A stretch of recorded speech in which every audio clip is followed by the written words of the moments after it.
All right, on this video, we're gonna talk about how to get your dog to do a behavior with or without food. At Breyers Canine Academy, we go through 5 different stages to get the dog away from the treats. So let's get straight to it. On stage 1, I'm working the dog in a safe environment off the leash. I'm not forcing the dog to work. I want the dog to decide to work. I want the dog to feel like I never know when he's going to stop the game. So therefore, I'm going to stay focused. I also want them to understand that loss of focus means you're going to lose your reward. Chasing the food. When I first start off working the dog, I don't like to do stationary behaviors such as sit, wait, down, or what have you. I don't feel like that taps into the dog's motivational drive to work. What I like to do is I like to work on behaviors where the dog is following me. But in their mind, I want them to feel like they're chasing me. Discovering behaviors. So as the dog is learning to follow me, I'm not telling them to follow me.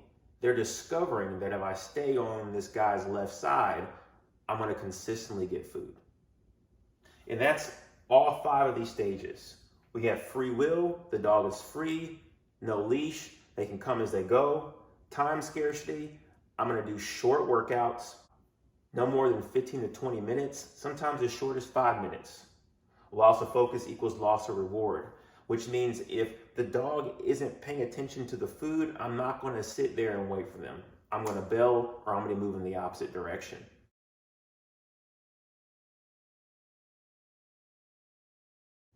Chasing the food.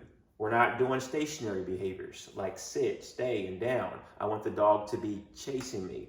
Essentially, what they're doing is learning how to follow, but in their mind, I want them to feel like they're chasing me. Discovering a behavior.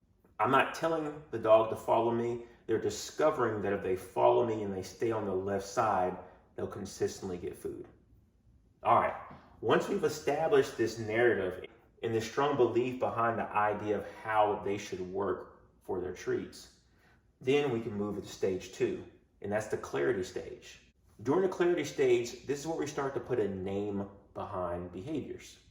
This is where we start to get more detailed in exactly what the behavior means. An example would be, let's say the dog has learned that if I stay beside you, I get a reward. Then I'll add the name to that behavior. And in most cases, what we use is just the dog's name. Some people use heel. But I'm also going to be providing more clarity behind what that behavior means. So walking forward is good, but you need to be walking forward and close. Also, if I step back, you should walk backwards with me. That's what we call providing clarity behind the behavior. During this stage, I also start working on stationary behaviors, such as wait, and then providing clarity behind it. So an example would be, I want you to wait, whether you can see me or you can't see me, whether I'm far away or I'm close. 1, we got the dog motivated to work. 2, now they clearly understand how to do the behavior. During 3, we work on what we call proofing. This is where we're going to be proactively putting the dog around new environments, animals, people, and any other type of distraction.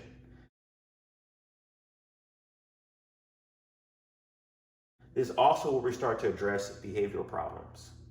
During this stage, 1, 2, and 3, we're still utilizing food. Once we've gotten the dog to behave well with food around distractions, and we've addressed behavioral problems with food, then we can start to transition to stage 4.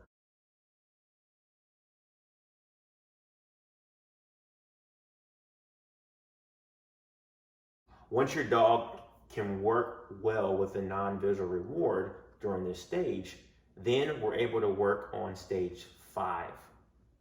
On stage 5, we get the dog to work for the hope of food. And this is just working a simple exercise where we'll stand still, we'll call the dog over to us.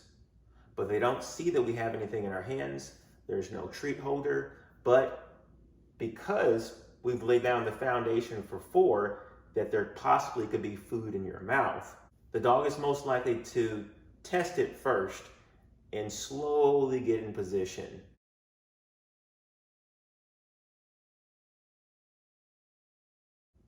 When we drop the food from the mouth and the dog gets the reward, the dog slowly starts to develop strong hope that I don't need to see that you have food to know that you have it.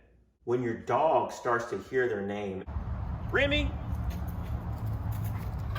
and without hesitation they get in position, that's when you know you have developed strong hope for food. The other thing that you're mentally conditioning is for your dog to not think, just do. And that's really what we're trying to establish on stage 5 is don't think, just do, don't think, just do. Once we've gotten that going where the dog isn't thinking, they're just getting into place, at that point, transitioning away from the food becomes very, very easy.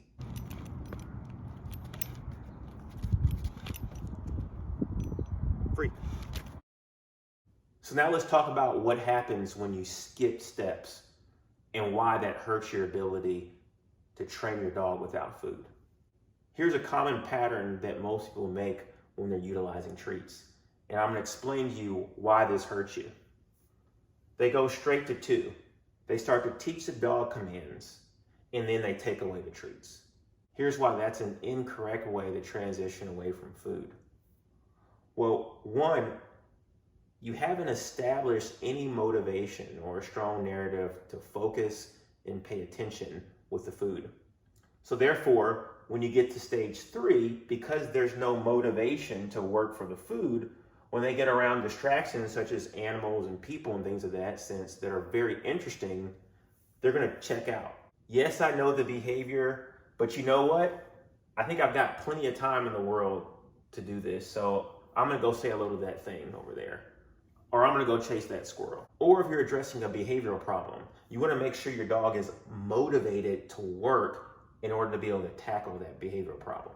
When you skip step 4 and 5, the non-visual reward and working for hope, you're not getting the dog to a point where they're working where they can't see the food, which is going to really hurt your ability to take away the treats. So when you're trying to take away the treats, don't skip around. Start from step 1, 2, 3, 4, and then 5. If you stay in this order, you're going to see that it's seamlessly easy to start to transition away from the treats.